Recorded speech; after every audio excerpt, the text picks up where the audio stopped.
Hello and welcome back to Blame the Dice Wargaming. My name's Tim, and today we have got part 3 of my workbench project on Jedha City. Let's take a look at what we've got. So I've finally managed to finish the Partisan U-Wing and the Partisan X-Wing.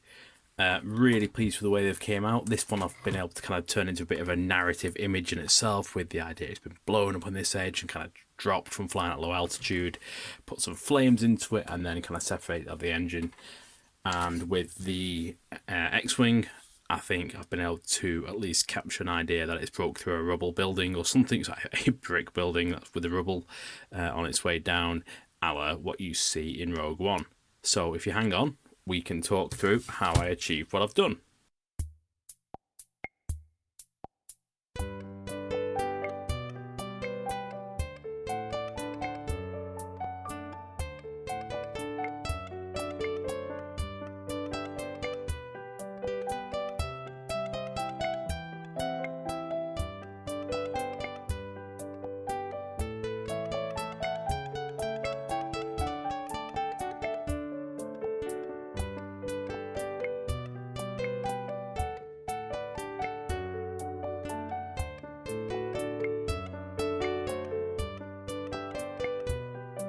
And here we are back upstairs in the study where I usually do all my stuff. Apologies if the camera work and the lighting and what have you has been really bad. I've been kind of making do with weird and wonderful spaces, so I appreciate some of what I was showing you wasn't great. Anyway, all I've done since you last saw it is this is how we left the U-Wing after I took the circular saw to it, and I've just kind of taken a small pair of pliers and just been bending bits up here and there, just so when it's crashed and when I paint it up, you'll get a real sense of the explosion that I'm trying to create, the ideas that happened here. So anyway, so next up, what we're going to be doing is we're going to be doing some bases for these. This is just I think 3mm MDF, nothing very fancy. So all I'm going to be doing is just with a marker pen, just drawing on where I want it to be. Now with this, the idea is I want it to be kind of sitting in an upwards angle. Now I've already kind of drawn this out essentially. So the main cockpit is going to sit along this bit here. And then it kind of will hang over to here, so that the exit will be around over there. And all I want to be able to do, I want to keep the base small, so I'm just going to do a shape around about like that, just so it's not too big of an actual piece of terrain. So whilst the whole thing might look very big, it's actually taking up very little table real estate. And in terms of area terrain, yeah, you can have all this is heavy because it'll be under the cover of this, but this gives you, because of the way it's going to sit, something good you can climb up. The same with this over here. Excuse the arm in the camera, but essentially this is just one of the leftover wings.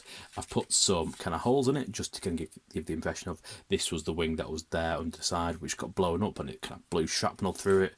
Not much damage there, but in all fairness, I don't want to kind of go nuts with this stuff because I think that will look kind of nicer as a complete piece. So that'll be like that, with the wing kind of up and pointing down. So that's fair enough. And then lastly, we've got the X-Wing. Now this is going to have a roughly circular kind of space. So this is going to be your more traditional size bit of terrain. And the X-Wing will sit along here. But what I'm going to have to do is I'm going to have to kind of raise it up so it's crashed in, because the nose will be buried from about here. So I'm going to need to kind of do a lot of filler here. So I'm going to cut out these shapes now with the Jig Saw. Nothing fancy as always, and then it'll be a job of mixing some filler, just kind of your simple decorators filler, lightweight stuff you just mix with water. This will be getting a lot of extra stuff. This one will just be getting something to pad it around, put a bit of kind of extra, like a mound, like something like a crater. And for this one, virtually the same kind of stuff, and I'm just going to put something like a bit of a raised lip there, so when you're there you're just slightly protected, just so when you're looking across it you can kind of get an impression for you're in cover, just so it still feels right from a narrative point of view. To stick these down with to begin with, all I'm using is just some decorators filler, not filler, so adhesive, no more nails or whatever own brand stuff you can get, and that's it.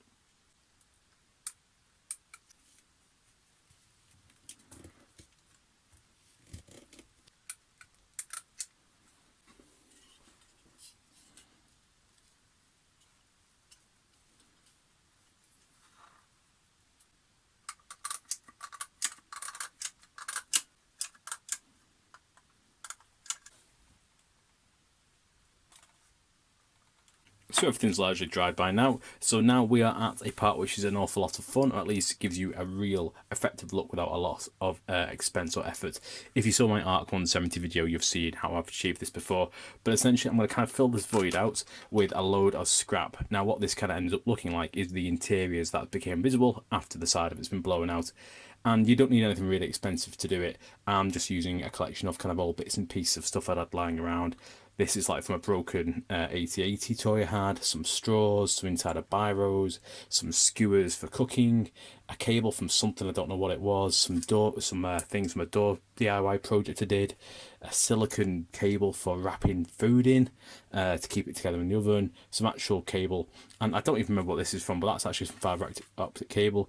But if I can get that right, that can stick out and look quite effective as exposed wiring since it's so fine. So all I'm going to do is just start sticking it in this kind of hole till it looks about right.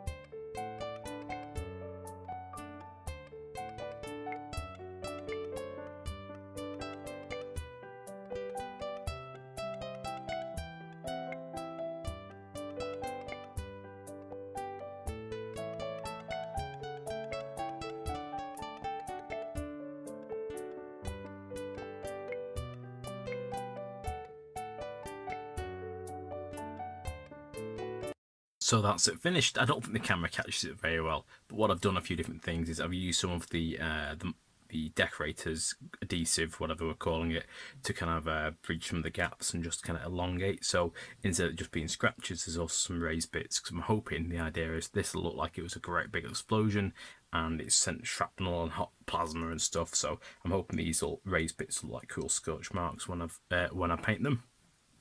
So just in case it wasn't clear, the grey bit in here, that is a central piece from a Tor 8080. So that's like, the bit that runs underneath the middle of it.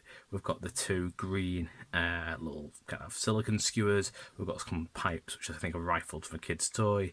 A inside electrical conduit, a little rifle that's sticking out at the end of there. The fibre optic cable kind of, as you can see, loose there. And that's it. Like I said, it's just a load of trash and garbage that I didn't need anymore. And the same is true down here. All I did is just gave this a lot more kind of rubble as well. Not rubble, but wreckage. And what I've done is I've kind of flicked it upwards. So if that's facing that way, all the wreckage is kind of facing that way to try to give the impression this was the bit was blasted off that part there. So I don't know how it will be, but we'll see it when it's painted. So I've had a change of plan. I'm going to paint it in extremely bright, visible orange, essentially. My plan is I'm going to paint the inside of it because I kind of want to start with the super bright colours rather than the dark colours. Because I'm hoping that if I start bright and it's all done, and then I'm just building up the colours on top of that, I'm going to miss bits. There'll be kind of deep recesses which are still bright, and I'm hoping that's going to make it look like it's burning. Now, you may have seen this before. This is the Arc 170 I did a while back for the Naboo table. Now, I've essentially done the same thing here. You can see essentially the same kind of stuff. I've used wires and pens and what have you to create the effect of the burnt up fuselage. And it's all well and good, but it just looks like it's burnt out and it's done its thing. And this one, because there's going to be a plume of smoke coming out of here, I want it to really look like it's burning. So this is going to go with the super bright orange into the middle of there, and we'll see how this works. Not tried this before, so I'm just kind of making this up as I go along.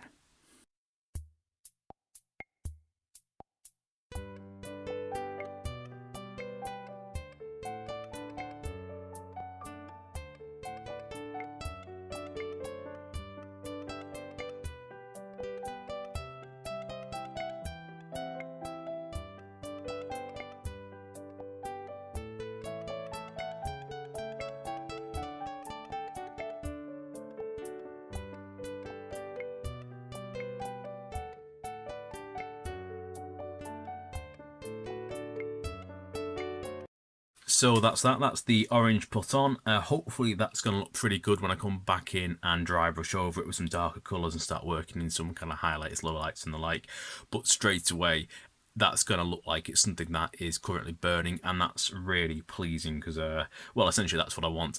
I want this ship to look like it's just been shot down and it's just landed and everybody's bailing out the side of it because luckily they didn't die in it. That's the plan. So I'm going to do the crashed wing.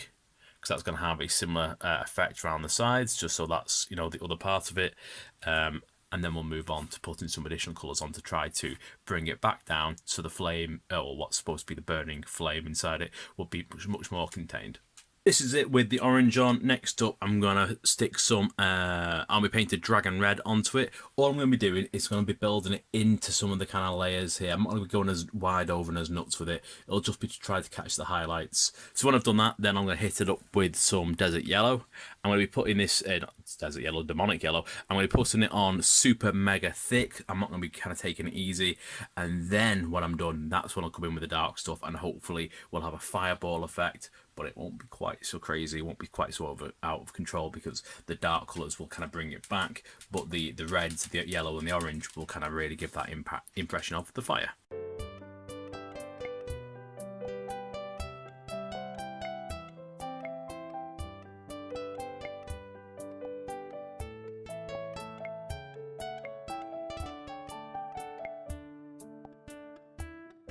Next up, it's time for some Demonic Yellow.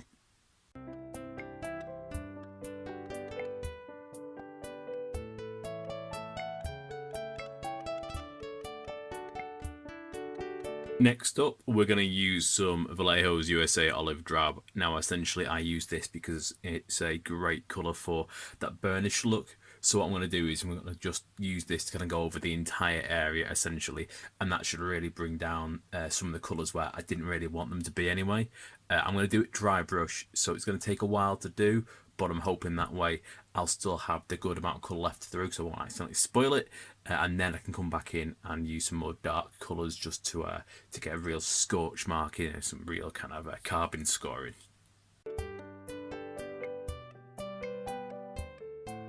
I'm not quite getting the result I wanted, so I'm going to switch up to German Grey.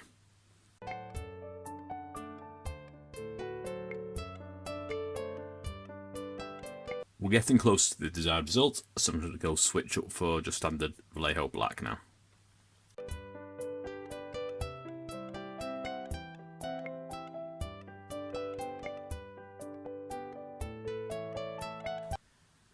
So I went back and added a little bit of Shining Silver, just dry brushed that again, and that was essentially focusing on around when the metal's torn up, because I just wanted to give it that freshly melted effect. So I've came back to it to actually do a bit more. I've spent the time looking at it since it's been drying. I think it doesn't quite have the look to it. So what I've done is I've actually used some of the adhesive that I was using to stick it down to the base and to stick the internal bits inside the void, this void here, to start sculpting some fire. So let me show you what I've been doing. So all I've done is I've just used a cocktail stick or something with a bit of a point to it, and I've actually ended up using a shard from the U-wing when I cut it down, and I've been using that kind of sticking it after it was glued to kind of give it a to pull out and essentially create a peaked effect, like a kind of meringue cake or something. And then I've used a pin just to kind of like then do smaller bits and to help swirl it around. So what I'm going to do is I'm going to add another bit here just so you can see what I've done. Now I'm going to need to move the U-wing because I think the angle's not great. So from this angle you can see better what the overall effect looks like, but let me show you how I did it. So I'm not going to do a big one because I don't really want much. I wasn't going to do this, but I thought it might be worthwhile to see. So I'm just going to drag some little bits up there, put a tiny bit more at the top where I want it to be slightly higher. So not very neat, but I never really do things particularly neat because it's not in my nature. So all I'm going to do now is, like I said, this can be with a stick or anything. I'm just going to go around, and all I'm going to do is I'm going to stab at it. And there's nothing more fancy to it, but this helps one spread it a little bit, so you lose the roundness from it being pushed out of the gun. But straight away you start getting that kind of meringue peak that I was describing before. And it's not perfect, but it starts to give you something, and you get some nice thin and sharp kind of edges. So I don't think that's quite right. I'm going to need a little bit more, I think. There we go. So just add a little bit, and like I said, you can see the pretty slapdash way I do things, and it will still kind of give us the kind of look we want. Because the nice thing, obviously, flame is random and wild, so it doesn't need to be very perfect. So that is kind of all right. I'm all right with the basic look of that. but it still needs a bit more work to give it some real kind of edges and to kind of look right. So this is where I use my pin, and I do something similar where I'll kind of tease bits out and I'll flatten bits down. But when I do it, I'll do like a little spin, because it means I can get a bit of a swirl of the fire effect. You know, the way you're looking at a raging inferno, the flames just kind of curl and tumble around each other in like that hypnotic way that makes us stare into campfires endlessly. But that means I can try to create something. And also, if you see what I'm doing with this peak here, I've been able to spin that around now, where the entire thing has a swirl rotation to it. So I hope when I paint it, that means it's going to look like that part of the fire where it's really hot and all the fumes are escaping. At least that's my intention. Whether or not it will look like that is anyone's guess. It will come down to my painting skill next to really sell that. But with it being an adhesive, it sticks to itself, sticks to each other. It makes it very easy, and I'm really pleased with the way that looks. And I think it finishes it off the Ewing quite nicely, because when I was standing back looking at it, I was thinking, well, I've got this glowing coal, which is great, and I did like it, but because it was black scorch on a black ship, it just didn't work for me. You know, when I showed you the arc earlier, you can see that was a white ship with orange, and where there was scorch marks of destruction, it's shown. This one was lacking it, and I thought, when I started messing around with this, just experimenting, I was like, do you know what, I've got something here I really like, so I thought I will show this because it's something I'm pretty pleased with. And now to start making the flames look like something, so I'm going to be starting off with the demonic yellow all around anything you can see that's been added with a filler.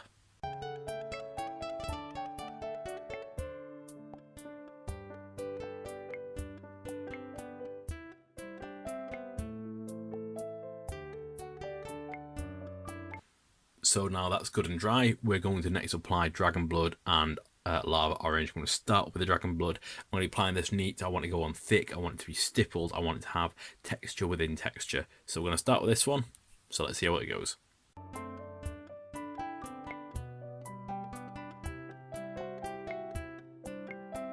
And now for some Lava Orange. And now back in with Moondust.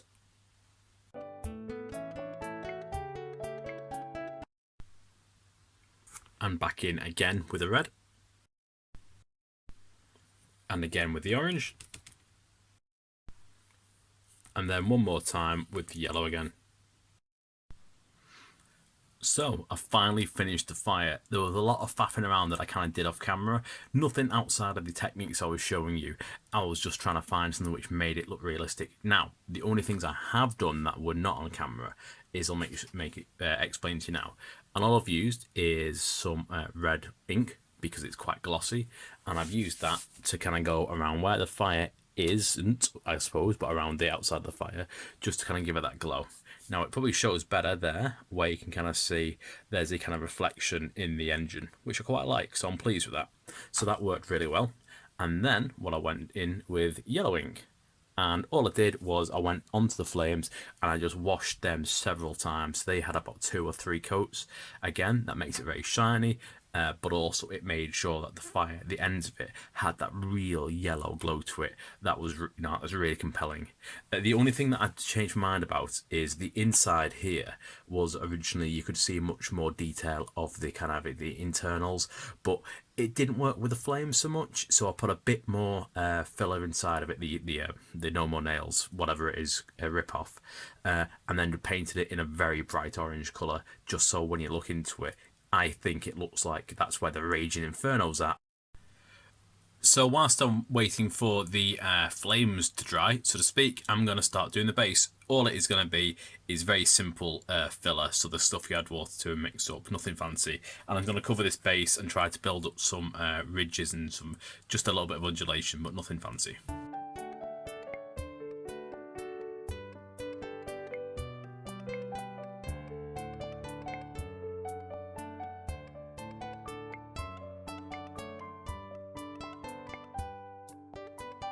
So I'm going to start with the X-Wing, and the plan is just to kind of base it with sand, some rocks, some grass, you know, just to kind of give it a bit of a all-over kind of look. Now, the idea is this is supposed to be replicating the one from Jedha City, from Rogue One. So if you remember looking at that, there's kind of lots of kind of rubble because it looks like it crashed through something on the way down. Now, when I've been completing Jedha City, I have a lot of leftover kind of wooden frames, the kind of sprues that everything's popped out from. So my idea is I'm going to just snip along these bits with just a pair of kind of pliers, nothing fancy. And then I'm going to kind of sprinkle that onto it when I've added the sand, and I'm hoping that'll look like it's brickwork, because for the most part it's got the right colour for the colour of the bricks I've put on those buildings. But when you see that, it'll probably make more sense. But that's what I'm going to try. Hopefully I'll get to recycle some of this stuff, and it will have the effect of looking like it's surrounded by rubble from something it's smashed through. So I've got my broken up rubble. Hopefully that'll look good when it's in place. And now it's just a matter of getting some glue onto the plaster, not the plaster, the filler. If you've seen my videos before, you'll see how I do it. Just PVA, and I use a pen nib just to kind of move it around.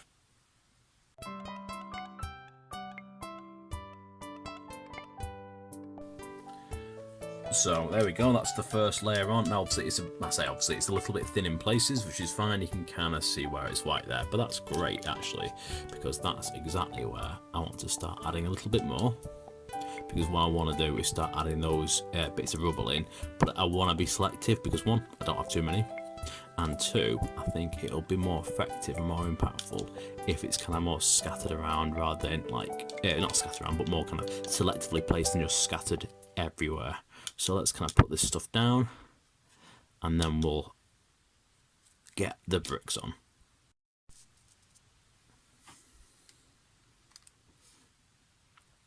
So I'm just going to use tweezers to do this, just so I can kind of place it where I want to. Plus also, I want to try to get the dark side facing up, because the bricks that I've painted, when you see them, all have a very kind of similar colour to that. So I want to try to emphasise that as the colour you can see most freely. And we'll sprinkle on a bit more sand. Hopefully that will hide anything that looks a little bit off and tell me where I need to come back and do a bit more. So I've done the same with all around the other sides, and just to finish it off, obviously you can see the bricks now, a bit much clear. Hopefully that looks like rubble, that's what I'm going for. I've added a couple of large stones, just because that's kind of the way my trade table looks, so it won't be a perfect representation of Jedha. It will be my take on it, so it matches what I've got. And then I've added a couple of little bits of foliage around and about. And other than painting up some of the sides here where it's, you know, a bit of the filler end up going on it, which so it needs to be painted back, and the same on the cannon. It'll just need a bit of sandy colour putting on it, just to kind of look it like it's scuffing. And I'll put on the back end some kind of something to look like it's dragged along the ground, and like where the engines have burnt on for a little while. And now I've essentially done the same thing to the U-wing and its crashed engine there, you can see in the foreground. So the same applies to with the X-wing, just a little bit of painting around the undersides of it, just to make sure there's scuffs and kind of dust and, you know, the stuff you'd expect from a crash. And probably some darkening of some of the training places, just to kind of really emphasise where the fire's burning. For example, if you look right at the lower part of the screen here, that does need to be coloured, otherwise it doesn't really make sense why the engine would be lit but that sand would be apparently be unaffected. So there's a bit of work to be done, but we're basically there. And now I'm going to use some shining silver just to build some scratches onto the underside, so I'm just going to be doing some dry brushing.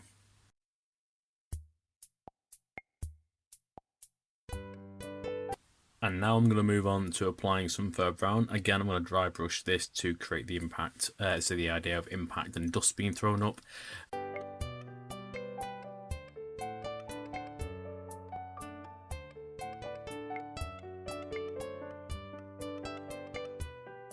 And now what I'm going to do is apply the same paint, but this is actually a watered down version. What I was doing when I was dry brushing was putting it on neat, so it went on thick, and I'll hopefully add some texture in comparison to what I'm doing now.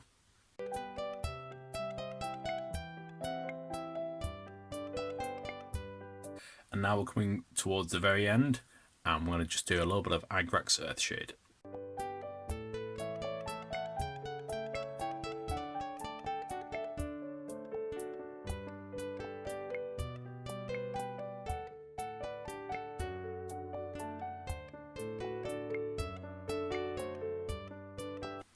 And now finally the very last step, I'm putting some ink around where the fire meets the base, just so it kind of flows through, so the reflection that you can see here is going to be on the ground. I've just mixed red and yellow ink just to do this because I don't have an orange, and that's how I'm going to do it.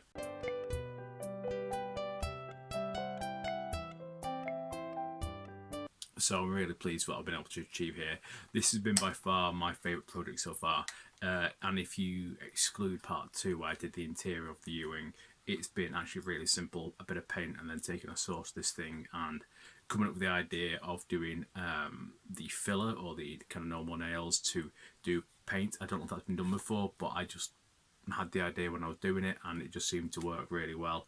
So I'm dead pleased with this looks, and I kind of feel like it's got the look of something that is a burning, ongoing inferno, and I'm very, very pleased with this. Plus, even though I did kind of, say that I wouldn't necessarily choose to do the interior again, it does kind of look cool, the fact that you can see into it and you've got the open door. So I'm very pleased with that.